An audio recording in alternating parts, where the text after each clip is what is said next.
Venerable Emeritus Professor Kuala Lumpur Dhammajoti holds a Doctor in Buddhist Studies awarded by the University of Kelaniya in 1990. In fact, he was the very first to obtain a PhD degree from the Postgraduate Institute of Pali and Buddhist Studies, University of Kelaniya. His MA dissertation, Skandila's Abhidharma Avatara, and the PhD thesis, the earliest version of the Chinese Dharmapada, both published by the University of Kelaniya, have been highly acclaimed by the international community of Buddhist scholars.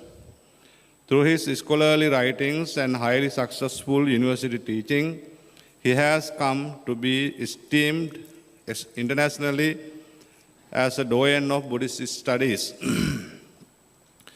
Venerable Emeritus Professor K.L. Dhammajoti arrived in Sri Lanka in late 1977 to commence his educational career at University of Kelaniya and went on to be the only foreign scholar in modern time approved as an exception by the university's council as a permanent professor. Over the last 45 years, he has maintained a deep, abiding and a close connection with University of Kelaniya, which is reflected through the yeoman service he has done for the support of University of Kelaniya and the student of Buddhist studies. Positions held and awards received. Venerable Emeritus Professor Dhammajoti began his teaching career in early 1982 as a senior lecturer at PGIPBS and in 1995 became its head of the Department of Buddhist Sources. From 1996 to 1998, he served as an associate professor of the same institute. From 1998 to 2006, as a full professor. In 2000, in his sabbatical leave, he was invited to serve as the Numata Chair in the Buddhist Studies at the University of Calgary, Canada. He has also served as a visiting professor in several foreign universities. In 2006, he was invited to serve as the professor of the Buddhist Studies at the University of Hong Kong. There, in the following year, he was awarded the Glorious Sun Endowed Professorship of Buddhist Studies, one of the most prestigious endowed professorships for the Buddhist studies in the Asian region. He also served as the university's chairman of the Master of Buddhist Studies program and chairman of the Research Postgraduate Committee before officially retiring in 2015. Since 2014, he has been the chairman and director of the Buddha Dharma Center of Hong Kong, which he founded and which has been affiliated to PGIPBS from the beginning. Since 2017, he has been the chair professor of the School of Philosophy, Renmin University of China. For his scholarly achievement, he has gained worldwide recognition and received several awards.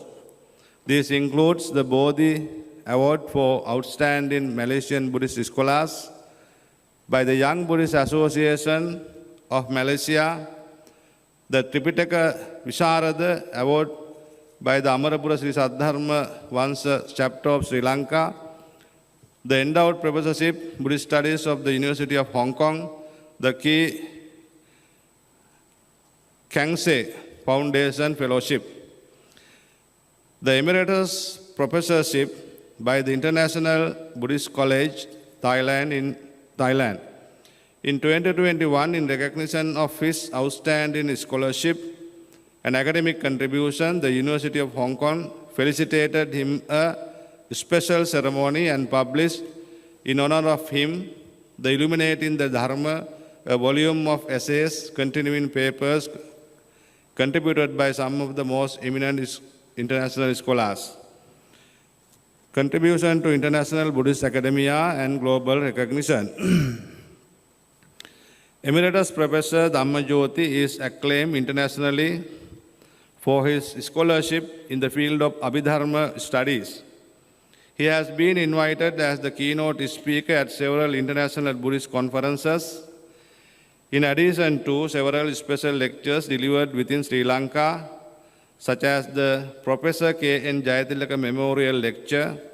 The many internationally invited distinguished academic lectures delivered by him include Numata Yemen Lecture on Buddhist Studies, University of Calgary 2000, 2 lectures on Buddhist Theories of Knowledge, University of British Columbia 2005, Faji Jing, the oldest Chinese version of the Dharmapada, some remarks on the language and sect affiliation of its original, at the International Symposium on Textual Studies, International College of Postgraduate Buddhist Studies, Tokyo, December 2006, Sri Latha's Anudhatu doctrine, with a special reference to his distinction on the Vipaka and Vipakaja, Otani University, Japan in 2011, Three Mama Foundation Distinguished Lectures, the University of Hong Kong, 2018,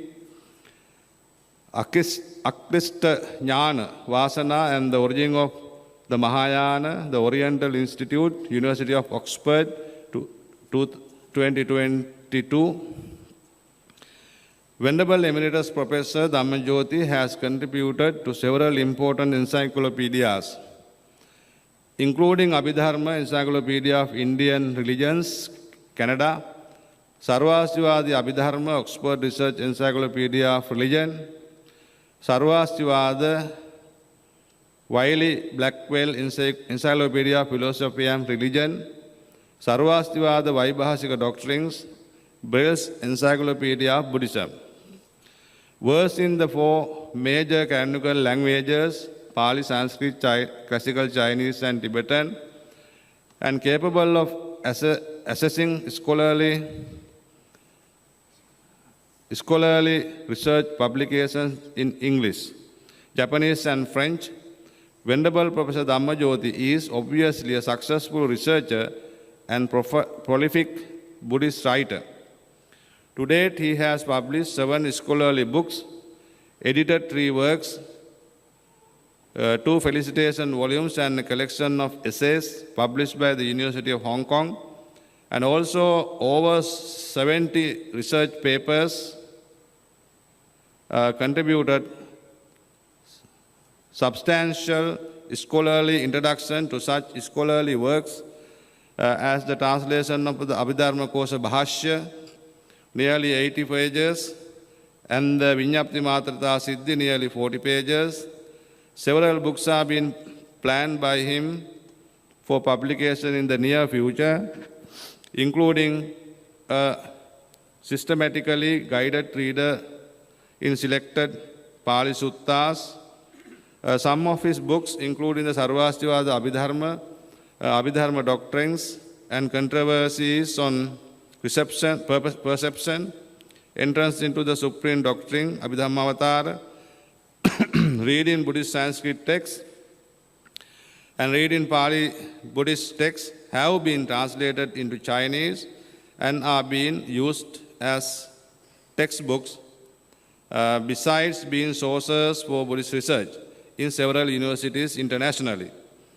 Equally important is his contribution in initiating and building the project of Chinese translation of the Pali Tripitaka, subsequently completed and published in Taiwan.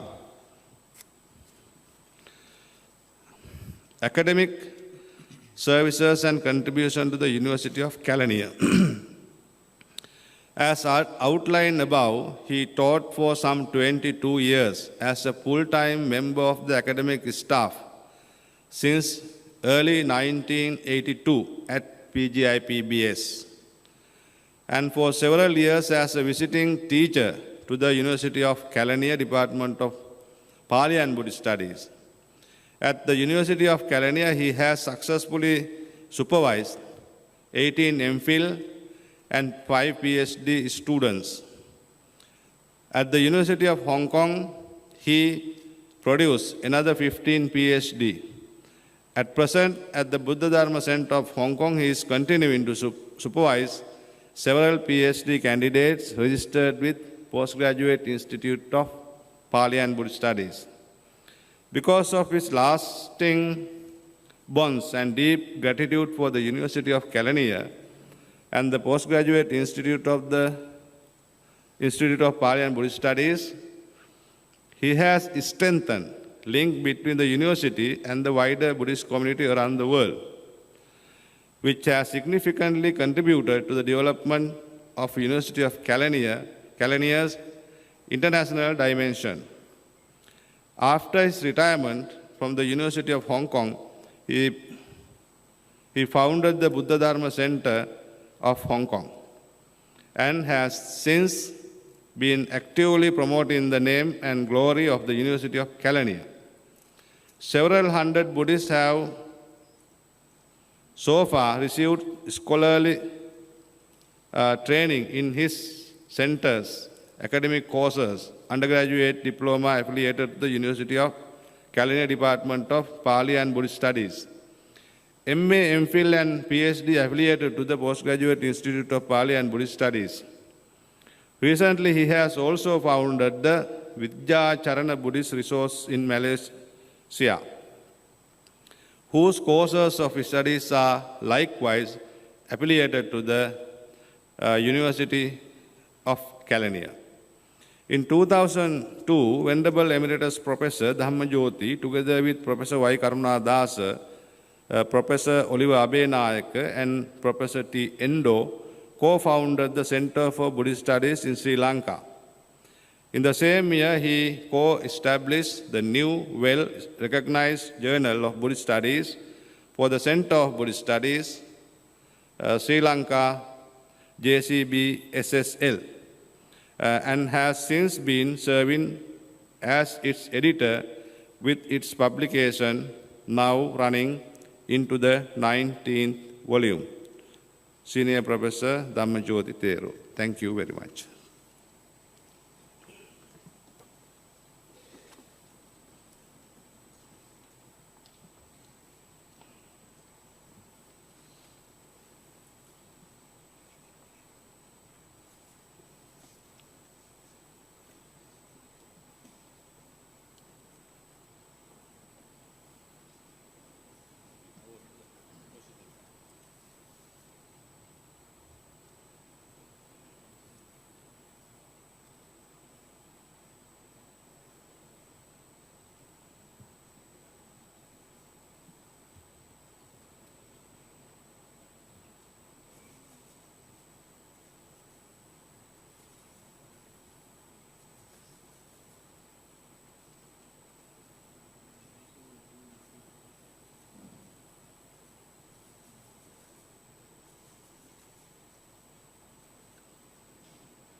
By the authority vested to me as a Chancellor, I confer the degree of Doctor of Literature, honoris causa, to the Pandit that was presented me by the Director of Postgraduate Institute of Pali and Buddhist Studies.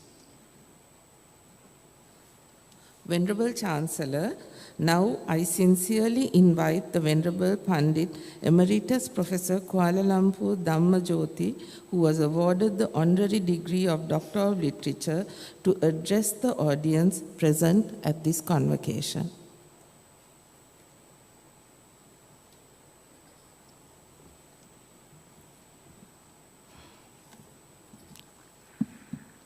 Most Venerable Professor Mahinda Sangharakita, Chancellor of the University of Kelaniya, Honorable Vice Chancellor of Kelaniya, Senior Professor Nilanti Siwa, other esteemed colleagues, scholars, students, and friends. Today, my brief speech is on the Buddhist ideal of transformational education, inspiration for modern university education. My intention is to highlight some teachings from the Sutta Pitaka, discourses by the Buddha, to which we should pay attention, and I believe that the modern educationalist in Buddhist study, in the field of Buddhist study, should be able to derive inspiration at least from the underlying principles. At the outset, let me state that my speech is primarily directed at the fellow Buddhist colleagues, like those who are present here, teaching Buddhist courses in a university institution. However, let me hope that at least in some way, other teachers involved as teachers in the humanities, not necessarily just Buddhist studies, may also find some inspiration in the Buddhist ideal being discussed. To begin with, let me highlight the Buddhist ideal of the balanced and harmonized development of personality as expounded in the teaching of the 5 spiritual faculties. And these are, I think you know very well. 1, Saddha. 2, Viriya. 3, Sati. And 4, Samadhi. And 5, Panya. This represents a comprehensively integrative approach that leads through sati, through mindfulness, to the harmonization of the intellectual, which culminates in liberative insight. And the affective, that is saddha, which culminates in the self-transcendent compassion, and of the externally dynamic viriya, and the internally integrative. These are all to be harmonized through the practice of mindfulness. So the doctrine of the 5 indriyas represents the Buddhist ideal of the integration of the personality.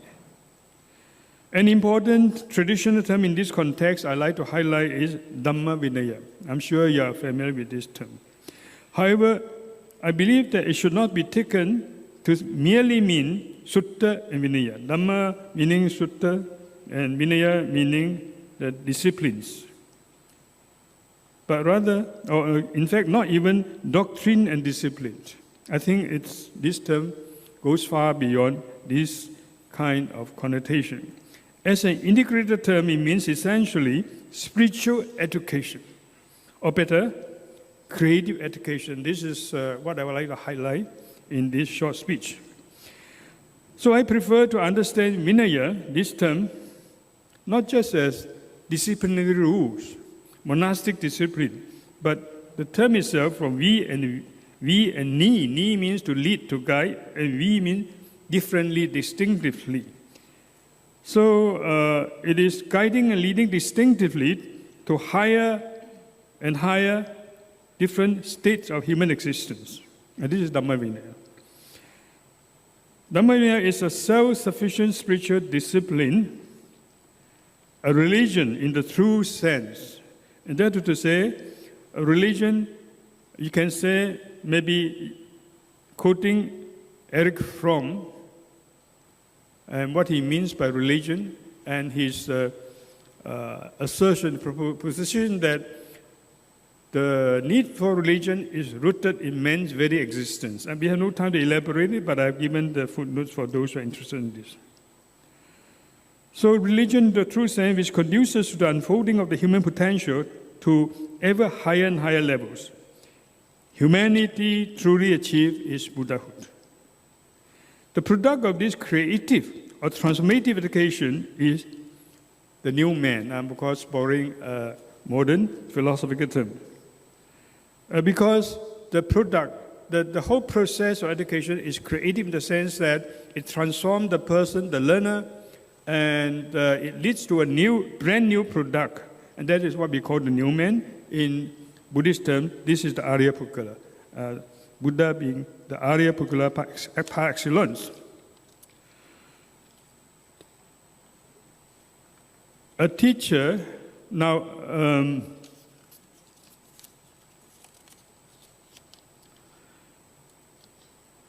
however, for this process of transformational education to be effective, there are prerequisites. Let me just quote one discourse called the Panya Sutta. There are many others, I'm sure, in the Sutta Pitaka. And this is an example to show the prerequisites on the part of the learner, right? For the learner to be transformed through Buddhist education. One is commitment. This is very important. You commit to your learning. You seek and enter into a spiritual relationship with the teacher, seeking instructions continuously while serving on him. I'm sure today you don't find this easily present, to say the least, you see, in the modern system. You have to enter into a dynamic relationship. You have to tune into the teacher's wisdom. You want to truly learn and truly motivated. Borrowing another modern term by Professor Abraham Maslow, a famous Buddhist psychology professor, that learner must be meta-motivated, motivated for higher values, for higher states of attainment, for truth, for the good, for the true, and for the beautiful. So this is one requirement. And secondly is love and respect towards the teacher. Very often lacking today. And then, more distinctively Buddhistic, a keen sense of moral shamefulness, hirotapa, must be established within the student. And then for the actual transformation of his living in all aspects, this is a commitment. You don't just learn, you don't just acquire knowledge, but you transform yourself, you live according to what you have learned. So it involves the total person, the total being, the total living. And then practice, exclusively devoted to practice, relinquishing all social entanglement. And finally, meditative practice, developing insight into permanence of phenomena existence. I have no time to elaborate, and there are notes for you if you're interested. I just want to emphasize that, among other things, I want to say that today the art of listening is lost. The art of listening consisting in receptivity, in sense of gratitude, and preparedness to be inspired. That's a very, very important term, inspired. Today is lost, especially those who are learning just online, for example. Think of that. And, today in the modern classroom, the teacher doesn't even know the names of the students. Because of the brevity of time, I will only highlight one more doctrine to illustrate that this is the doctrine of the Vimukta Ayatana. There are 5 of them, and we have time to deal with the first 2, which are the most relevant to teachers and students in this context. The first prerequisite for liberation, first of all, the first prerequisite for liberation is full commitment. This sutta that I have just mentioned on Vimukta Ayatana, there's Vimukti Ayatana, says like this. These 5 old bhikkhus, the 5 bases, that is to say, for liberation, are the liberation bases wherein the bhikkhu is abiding, heedful, zealous, and committed. Note this term. His not yet liberated thought comes to be liberated. He is not yet fully destroyed. Defilements come to be fully destroyed. and he comes to attain the not yet attained supreme spiritual security. Today, we worry much about security, yeah, in a very shallow sense, and Buddhism offers the ideal of true, perfect security, and the term is yoga kema, which is equated with Nibbana. Accordingly, the trainee, before embarking on training, he must be heedful, he must be zealous, he must be committed, resolute. And in fact, the corresponding exposition in the Sanskrit tradition called Yogachara Bhumi stresses also further qualities such as Suddha, Ashaya, pure inspiration, pure inclinations. This corresponds quite well to what Maslow calls meta-motivation and a strong desire to learn, of course. The outline of the 5 bases are as follows. First one, listening creatively. You don't just listen to the tape recorder in order to find the best answer for the exam to score an A. Listening creatively to the Dhamma, it says, yatha yatha tassa deseti, in a manner that the teacher teaches. In that very, very same manner, tata tata, in that very same manner, so tasmin dhammaye atta parisangvedi cha hoti, dhamma parisangvedi cha hoti. These 2 terms, of course, can be linked to the 4 parisangvedi, but the essential meaning in this context is the gaining of direct insight into the teaching, not just the intellectual understanding, not through the intellectual medium, but you directly realize, experience even, the teaching that is being taught, given, of course, the prerequisites that we have outlined before. This is a very interesting teaching, a good source of thought for modern education earlier. Secondly, he teaches the Dhamma. Now, not listening, but teaching the Dhamma in details as heard and as fully mastered. The first one is listening, second is teaching, all relevant to education. Thirdly, he recites the Dhamma, not just for the mere sake of preservation of the words of the Buddha. When he recites, he gains deeper and deeper. Every time you recite, you read the sutta like we do today. We read the sutta, we learn these things as students. But today I'm teaching in Hong Kong and other places, China, in the West, and so on. I read them again. I come to, I believe, a high level of inspiration, happiness, bliss. So in the process of teaching also, that the teacher can be transformed, not just the student. That's a very interesting proposition. Then number 4 is continuous ponders over, investigate and examine the Dhamma. And finally, he grabs a meditation site, he meditates on it, and penetrates with vipassana, today we would say, with wisdom. I shall just say a few more words on the first 2 Vimuktiyatana. No time to read, the Pali is here. I will just summarize the gist of it. It says the teacher teaches Dhamma to a bhikkhu, and in the manner, I've already translated earlier, in the manner the teacher teaches the Dhamma, in that very, very same manner, this represents commitment, faithful listening, receptive listening, and so on.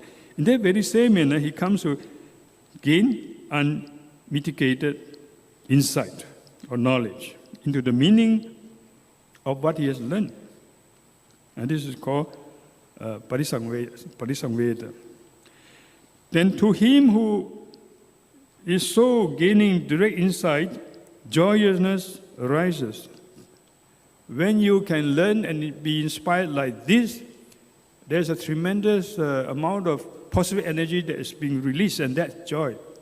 And from that joy, you have rapture, and from rapture, you have tranquility. Tranquility is a form of subtle joyfulness. And then even your body, not only your mind is tranquilized, your body is tranquilized, and you experience what is called bliss, sukha. And when your mind, body are experiencing sukha, you come to gain samadhi. Now, this is not just concentration as ordinarily translated in English. Samadhi represents the fact of unification of all our disintegrated energies, all come together, unified, and a good word will be equipoise. Then to add to this, the Sanskrit version adds a couple of interesting steps to this. Next, so equipoise, samahita, he knows and sees truly as they are. Knowing and truly as they are, he becomes disgusted, he becomes detached, and he is liberated. So it's a whole process, progressive liberation, and at each stage, he comes to attain subtler and subtler bliss. The Buddha's path is a path of bliss. Buddha's way is a path of bliss and happiness and freedom. And this is all through Buddhist education in the way that is highlighted. To summarize, what we can learn from this first space is, first, the pupil does not simply accumulate knowledge, intellectual knowledge, and information. Through his own receptivity and being inspired by the teacher's teaching according to truth, the pupil is transformed, hence this is creative. That's why we call this kind of education creative education. And uplifted to higher and higher and more joyful, inspiring planes of experiences. The person is ultimately fully liberated. He transcends the human the existential predicament, and he acquires both knowledge and wisdom. Not just knowledge, but wisdom, liberating wisdom.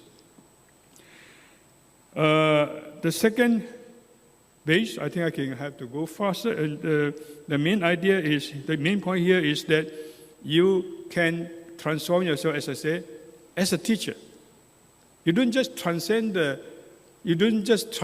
the list your student, but in the very process of very sincere, existentially motivated, meta-motivated manner, you come to be transformed. Yeah. I will just highlight one example. I have two examples in detail for you, and you can read the details. I will just have time to highlight one example. This is from the Pali sources. The other one is from the Sanskrit sources called the Ashoka Avadana. I'll leave that out. So the first one from the Pali Milinda Panna, the story goes like this. We all know the brilliant Venerable Nagasena. And one day, an old Upasika came to him and offered dana to him. And that female devotee then requests Venerable Nagasena for a profound sermon. He doesn't just want ping, doesn't just want marriage. He wants to be inspired by the Dhamma. And she wants to be Dhamma, she wants to practice it. And she said like this, Dear Nagasena, I'm old. Please give me a profound anumodana in the form of a profound Dhamma discourse. I'm translating very literally. You can notice that in her request, she expresses what we may call existential anguish, as much as also her sincerity. Without doubt, she is meta-motivated, in Maslow's term. Nagasena's sermon in response results in both himself and the listener attaining stream and tree. The description goes like this. I just translated English. Then Venerable Nagasena preached to that elder Upasika a profound thanksgiving discourse, that is Anumodana. Not just to please her, usually now you give a discourse like that at the end of a dana simply to make, to gladden, and that's also important, of course, the giver. But he wants to transform the lady and he himself gets transformed that way. Then Venerable Nagasena preached to that Upasika the profound thanksgiving discourse that is supramundane when related to emptiness. Then to that elder Upasika seated on the very seat, immediately, in other words, the dust-free taintless Dhamma eye arose. And the Venerable Nagasena also having given that Anumodana, while reflecting on the Dhamma taught by himself, established insight. And the very seat, he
Rich Davis, Professor Rich Davis underscores